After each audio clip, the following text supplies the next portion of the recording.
Hikmah ke-157. Rubbama dakhala riya'u 'alaika min haitsu la yanzurul khalqu ilaika. Artinya, rubbama kadang-kadang dakhala masuk ar-riya'u riya 'alaika kepada engkau min haitsu la yanzurul khalqu ilaika, dari sekira-kira makhluk tidak melihat engkau. Bapak dan Ibu sekalian, riya itu artinya memperlihatkan atau memamerkan. Kalau kita timbul ada rasa memperlihatkan, kelakuan memperlihatkan itu biasanya di depan orang banyak atau di depan orang sedikit? Depan orang banyak. Kalau banyak orang, ada timbul dorongan ingin memperlihatkan diri. Kalau nggak ada orang, nggak ada keinginan untuk memperlihatkan diri. Orangnya juga nggak ada. Mau diperlihatkan kepada siapa? Orang nggak ada orang.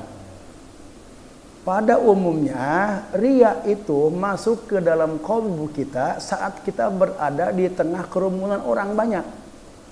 Ketika kita sedang sendirian, riya itu sulit masuk. Padahal itu yang paling sensitif sekali di situ.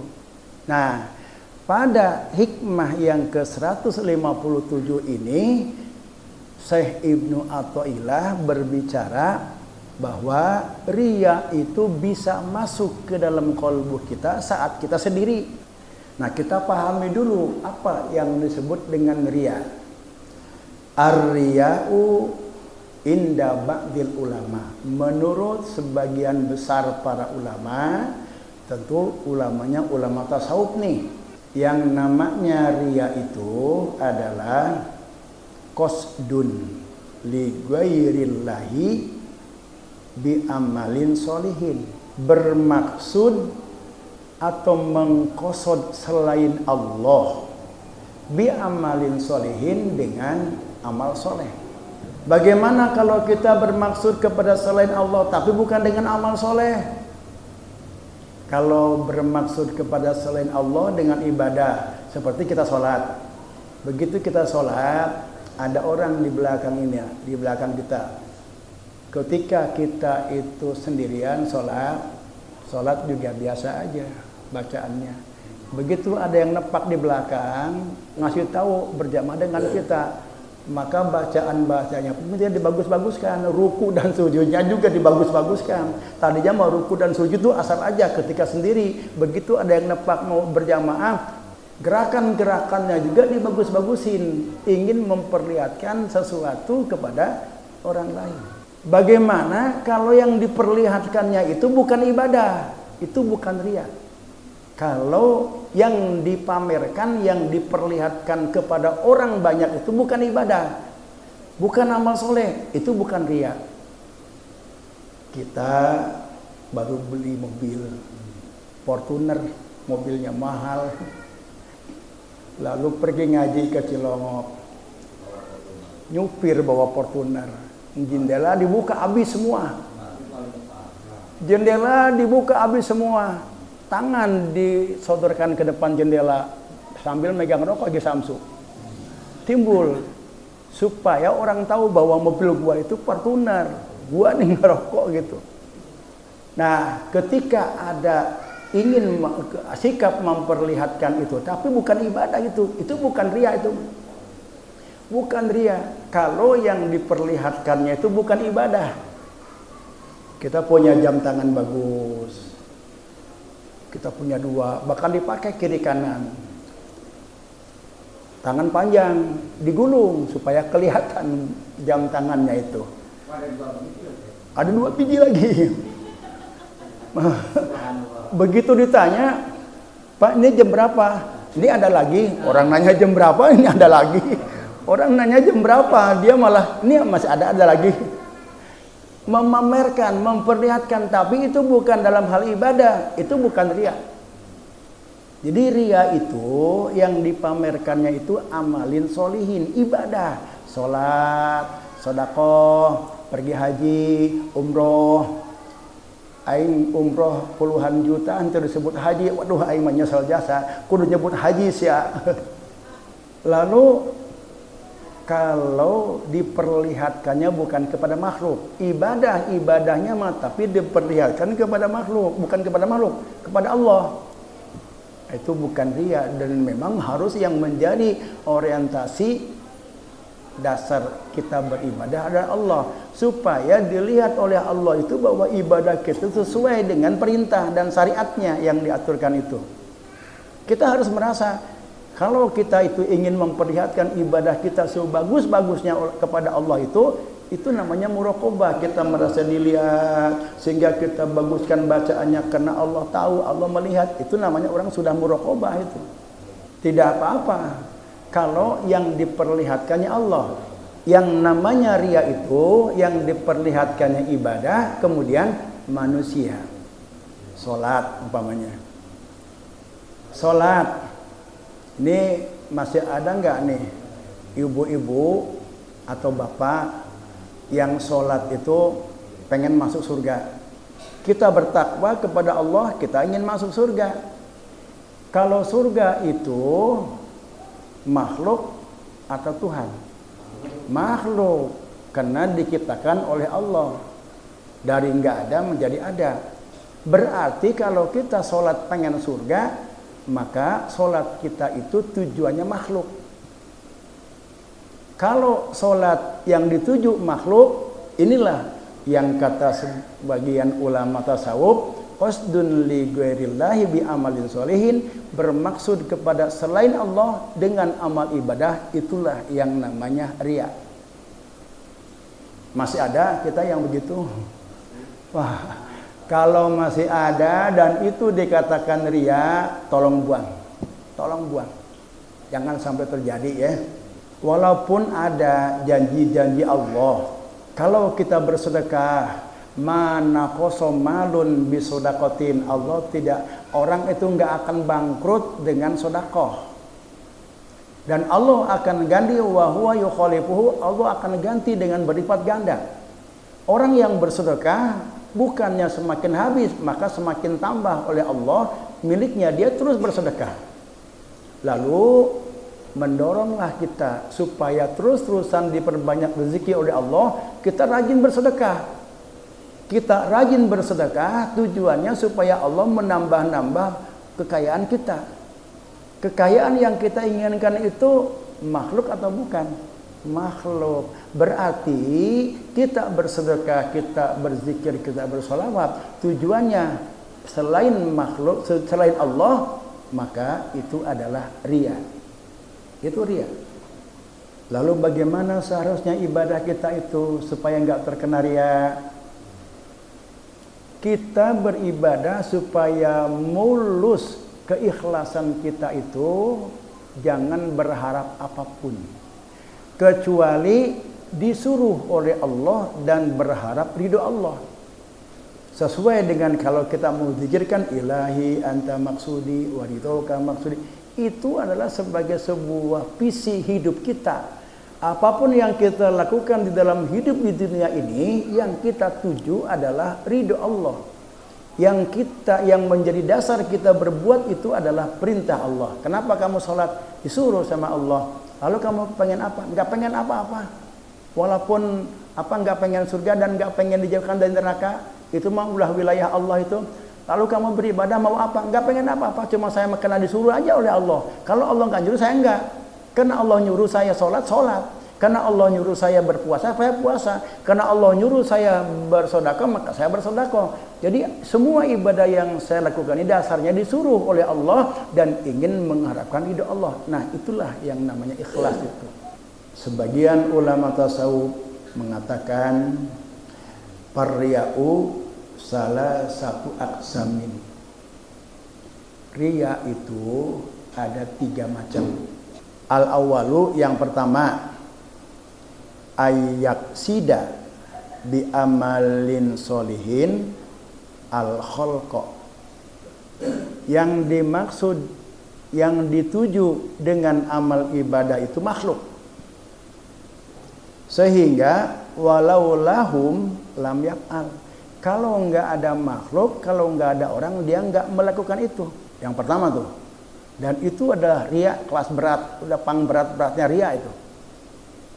Ayyak sida bi amalin solihin, bermaksud makhluk dengan amal soleh, walau lahum, andai kata tidak ada makhluk yang tahu dan melihatnya, lam yakmal, dia tidak melakukan.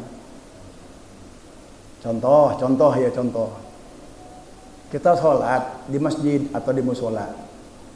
Tentu karena banyak yang ikut berjamaah, kita banyak melakukan hal-hal yang sunnah. Qobliyah, zikir, baca sholawat, terus sholat wajib. Setelah sholat wajib, melaksanakan ba'diyah kita, karena ada banyak orang.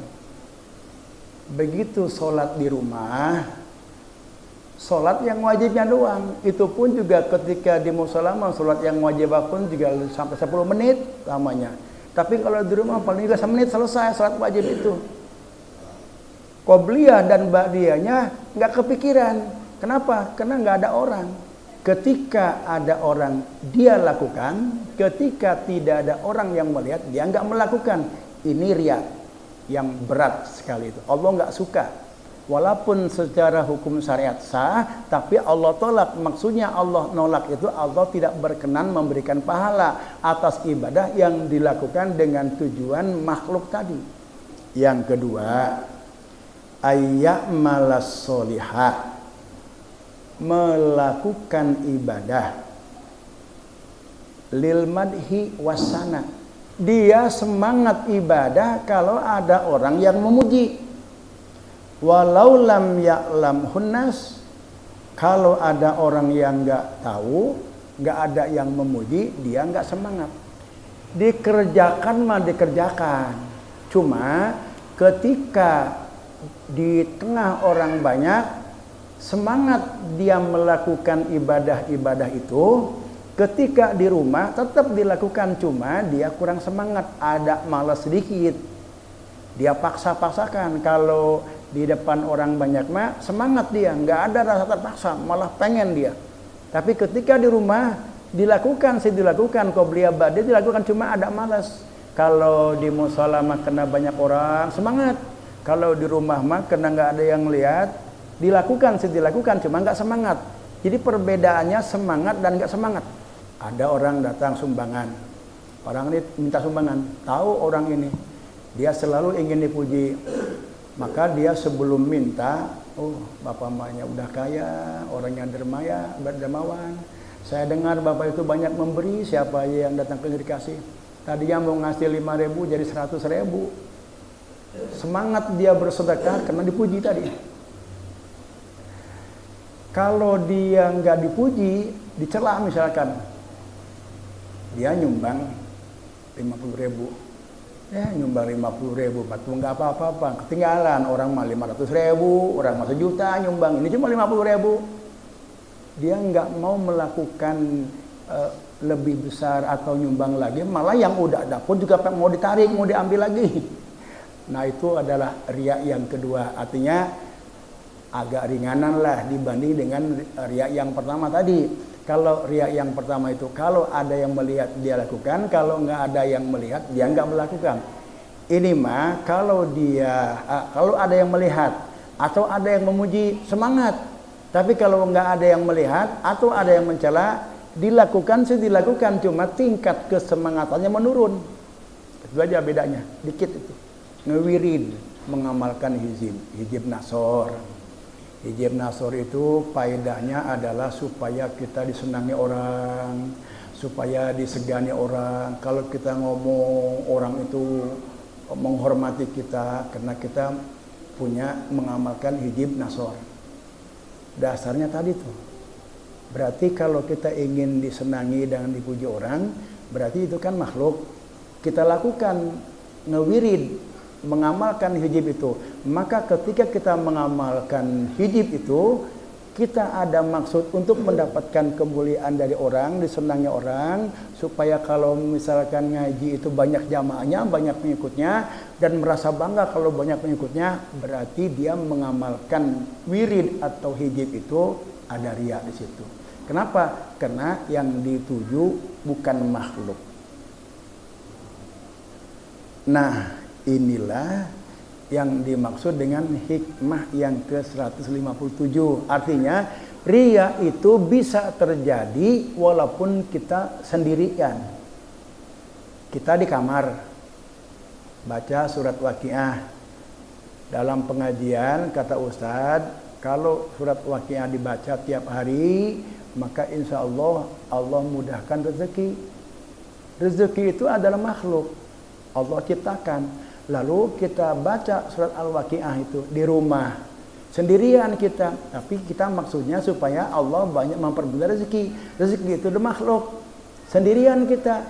Nah, ketika kita membaca Al-Waqiah ada tujuan makhluk itu, itulah yang namanya riya juga. Yang ketiga, ayya'mala lillah. Dia beribadah semata-mata karena Allah. Tapi wayarju ala amalihi dukhulal jannah. Dia berharap dengan ibadah yang dia lakukan itu ingin masuk surga. Wal khalaso minan nar, dan ingin dijauhkan dari api neraka. Wa hadza riyaun indal arifin. Ini riya menurut orang-orang yang sudah marifat kepada Allah Subhanahu wa taala. Walakin al-ikhlasu inda awamil muslimin. Tapi kalau menurut orang-orang muslim awamah, ini masih dikatakan ikhlas. Kita sholat, pingin masuk surga. Kita puasa, kita melaksanakan ketaatan-ketaatan supaya dijauhkan dari api neraka. Menurut kebanyakan orang awam, ini masih dinilai ikhlas. Kalau di persentase nilai ikhlasnya 25%, kecil, sangat kecil. Tetapi kalau menurut arifin mah ini tidak dikatakan ikhlas, malah dikatakan riya. Dan riya ini yang sangat kecil, sering orang terjebak dengan riya seperti ini. Dan inilah yang sangat ditakuti oleh Rasulullah SAW. Apa kata Rasulullah? Innama akhafu ma akhafu alaihi. Sesuatu yang aku sangat takutkan itu adalah asirkul asgor, syirik kecil. Para sahabat bertanya, wahai Rasulullah, syirik kecil itu apa? Ar-riya'u. Nah, riya yang kayak tadi itulah masuk di dalam syirik kecil. Itu yang Allah, yang Rasulullah sangat takutin yang terjadi pada umatnya itu. Jadi kita melaksanakan ibadah supaya tidak terjangkit riya, dasarnya diperintah Allah dan dasarnya mengharapkan ridha Allah. Udah, jangan pengen yang lain-lain. Kalau sudah Allah yang kita tuju, ridha Allah yang kita tuju, itu adalah suatu hal yang sangat tinggi. Kalau sesuatu hal yang sangat tinggi sudah kita dapati, otomatis yang rendah-rendah itu akan ikut. Walaupun kita nggak nyatakan di dalam ibadah itu kita pengen ini, kita betul-betul memurnikan keikhlasan, saya beribadah, saya haji, saya umroh, saya baca Quran dan zikir dan lain-lainnya karena diperintah Allah dan ingin mendapatkan ridhamu, maka yang lain-lainnya, harta yang kita enggak minta, Allah giring tuh kepada orang yang beribadah semata-mata mendapatkan ridha Allah. Walaupun kita enggak minta, ya Allah turunkan rezeki yang banyak, permudah, perluas rezeki saya, tapi kita itu beribadah semata-mata perintah Allah dan mengharapkan ridha Allah, maka rezeki itu Allah giring. Kita dikejar rezeki, digiring oleh Allah kepada kita. Tapi kalau rezeki itu dicari oleh kita sengaja, malah justru rezeki itu akan menjauh, jauh. Kita mengejar-ngejar rezeki, sementara yang punya rezekinya kita abaikan, kita jauhi, ya semakin jauh. Maka untuk mendapatkan kemudahan dan keluasan rezeki, kejar yang punya rezekinya, kejar yang menciptakan rezekinya. Jangan pengen yang lain kecuali perintah Allah dan ridho Allah saja. Kan kita pun juga setiap sholat, inna sholati wa nusuki wa mahyaya wa mamati lillah. Sholat yang aku lakukan, ibadah haji yang aku lakukan, hidup yang aku jalani dan mati yang akan aku jalan lillah, semata-mata mengharapkan ridho Allah dan karena dasarnya disuruh oleh Allah. Apapun yang kita lakukan di dalam hidup ini, ibadah yang kita lakukan dalam hidup ini semata-mata karena disuruh oleh Allah. Udah itu aja. Karena bagaimana saya punya banyak kebutuhan, kreditan banyak belum lunas. Kalau saya nggak ungkapkan, Allah tahu nggak ya? Nggak usah dijelaskan bahwa saya punya utang banyak, ya Allah dipermudahkan saya supaya bayar utang, nggak usah minta. Udah pasrahkan semua bahwa kita beribadah semata-mata disuruh oleh Allah, mengharapkan dari Allah. Kalau kita sudah mencapai hal yang tinggi, maka yang rendah pun juga akan Allah giring kepada kita. Walil murai alamatun. Ciri-ciri orang yang terjangkit riya dalam ibadahnya. Yang pertama, nasatuhu pil jalwati wa kasluhu pil kholwati. Semangat dia beribadah ketika di depan orang banyak dan malas dia beribadah ketika nggak ada orang. Sama-sama dikerjakan ibadahnya mah dikerjakan ibadahnya dikerjakan. Cuma ketika di depan orang banyak dia semangat mengerjakannya. Ketika sendirian dikerjakan tapi nggak semangat. Ini ciri yang pertama, ibadah yang dilakukan seperti itu ibadah yang di dalamnya ada riya. Yang kedua, nasatuhu indal madhi wa kasaluhu indal zammi. Semangat ketika dia dipuji dan malas ketika dia dicela. Yang ketiga, ciri-ciri ibadah kita ada riya, itqanul amal, membagus-baguskan amal ibadah. Haitsu yarahun nas, apabila ada orang banyak. Apabila di tengah-tengah orang banyak, kita bagus-baguskan tuh ibadahnya, sholat, rukunya, wah bener-bener siku gitu. Bacaannya, wah luar biasa, malah dikorikan gitu baca Fatihahnya itu, kayak Muhammad. Itqanul amal, dibagus-baguskan, dimantap-mantapkan amal ibadahnya itu, haitsu yarahun nas, apabila banyak orang yang melihatnya, wa yusahiluhu, asal-asalan. Jadi sahla itu asal-asalan. Wa yusahiluhu haitsu la yarahun nas, asal-asalan dia lakukan ibadah itu kalau nggak ada orang. Ya kayak tadi lah gitu, kalau di rumah mah orang kita sholat juga pakai anduk, jadi aja menurut syariat mah yang penting mah aurat ketutup, pakai anduk atau pakai nangan sholatnya pokoknya mah. Tapi ketika banyak orang, luar biasa dibagus-baguskan ibadahnya. Ke masjid pakai parfum, pakai sorbannya juga bagus gede, lalu dia bacaannya dan gerakan-gerakannya disempurnakan ketika banyak orang. Nah ini ciri orang yang ibadahnya itu ada riya. 3 hal itulah. Rasulullah SAW itu bersabda, la yaqbalullahu azza wa jalla, Allah tidak akan menerima ibadah hambanya fihi misqalu dzarratin minar riya, apabila di dalam ibadah yang dia lakukan itu ada riya walaupun hanya sebiji dzarrah. Sangat kecil ada riya di dalam ibadah kita, Allah enggak terima tuh ibadah kita itu.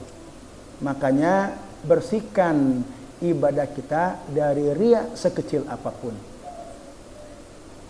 Nah ini untuk ke depan, kalau kita masih ada ciri-ciri riya dalam beribadah, buang. Bagaimana? Udah, jangan pengen apa-apa, jangan bermaksud selain Allah di dalam kita beribadah. Di dalam kita beribadah dasarnya disuruh Allah dan mengharapkan ridho Allah. Udah itu aja 2. Walaupun kita punya banyak kebutuhan, nggak usah disebutkan di situ. Allah mau sangat tahu. Walaupun kita nggak minta, Allah kasih sesuai dengan kebutuhan kita. Yang penting kita betul-betul mantap duduk dalam ibadah yang murni ikhlas kepada Allah Subhanahu wa taala. Kemudian Imam Ghazali memberikan sikap kita, andai kata kita sudah terjangkit riya di dalam diri kita, apapun ibadah yang kita lakukan itu selalu pengen dilihat orang. Kalau nggak dipuji, kita nggak semangat. Kalau dipuji, semangat. Kalau ada orang, semangat apa dilaksanakan. Kalau nggak ada orang, nggak dilakukan. Sifat riya itu sulit untuk dibuang dalam diri kita. Qala Rasulullah sallallahu alaihi wasallam, inna awalan nas yukdu alaihi yaumal qiyamah. Nanti orang yang pertama kali dihukumi oleh Allah pada hari kiamat, rajulun ustushida, seorang yang mati syahid, fa'utiya bihi fa'arrafahu nikmatahu fa'arrafaha qala ma'amilta biha. Ada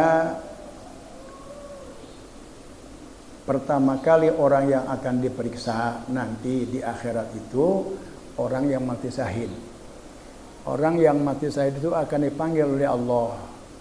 Kamu mati syahid, aku berikan kekayaan, kamu infakkan untuk berjuang fisabilillah.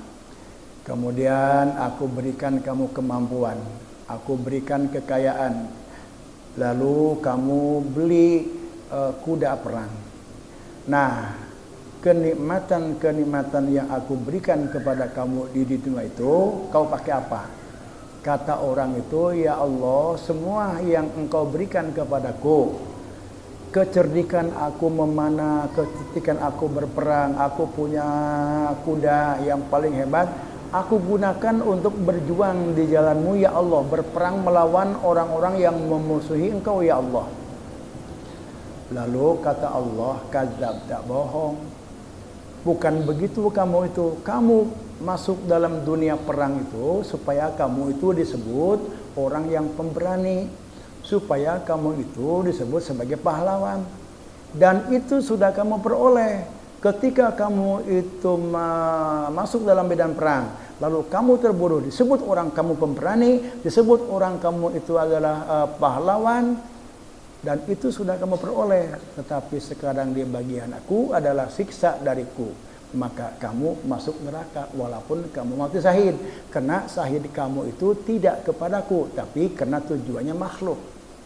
Kembali cerita hadis ini menunjukkan bahwa kita beribadah itu jangan ada tujuan kepada makhluk sedikit pun. Allah sangat tahu. Jaga hati kita jangan sampai ada tujuan makhluk sedikit pun dalam kita beribadah. Nah, kalau itu sudah terjangkit dalam diri kita, kita nggak bisa melepaskan dari dia. Kata Imam Ghazali, jangan sampai kamu nggak melakukan ibadah karena kamu sulit untuk melepaskan ria. Ibadahlah seria-riaknya. Walaupun itu ria, luar biasa riaknya, jangan sampai nggak ibadah. Jangan sampai begini, aduh ya Allah, saya ini sulit untuk melepaskan ria. Saya beribadah apa saja, saya nyumbang, saya zakat, saya umroh. Selalu hati saya itu pengen diketahui orang aja. Berarti kan saya nggak bisa lepas daripada ria.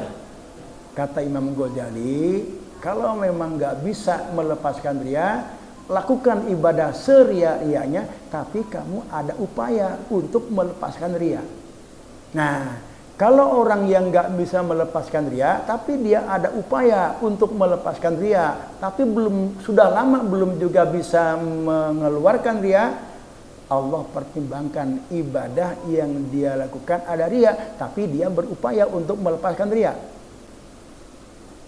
Dan kalau dia sungguh-sungguh mau melepaskan ria, Allah akan bantu untuk bisa melepaskan ria. Yang jadi masalah itu kalau kita sudah terkena penyakit ria, nggak ada keinginan dan nggak ada upaya untuk melepaskan diri dari ria, itu sudah jelas Allah putuskan ibadahnya ditolak, nggak diterima oleh Allah Subhanahu wa taala. Qala ba'dul ulama, sebagian ulama tasawuf mengatakan al-ikhlasu, yang namanya ikhlas itu anta'budallaha, kamu beribadah kepada Allah, limtisali amrihi wabtigoi mardatihi. Satu, semata-mata disuruh Allah. Yang kedua, cuma semata-mata untuk mencari ridho Allah. Nah, itulah kesimpulannya, kita beribadah jangan ada keinginan, harapan dan tujuan-tujuan lain kecuali diperintah Allah dan kecuali untuk mendapatkan ridho Allah. Kalau sudah ikhlas, maka seluruh dunia akan masuk ke dalam keikhlasan itu. Harta akan Allah giring kepada orang yang sudah betul-betul murni ikhlas di dalam beribadah kepada Allah Subhanahu wa taala. Itulah sebagai kesimpulan, maka kita beribadah jangan pengen apapun sedikit pun kecuali semata-mata disuruh dan ingin mendapatkan ridho Allah Subhanahu wa taala. Hikmah yang ke-158, haddun nas wallahu alam bishawab. Allahumma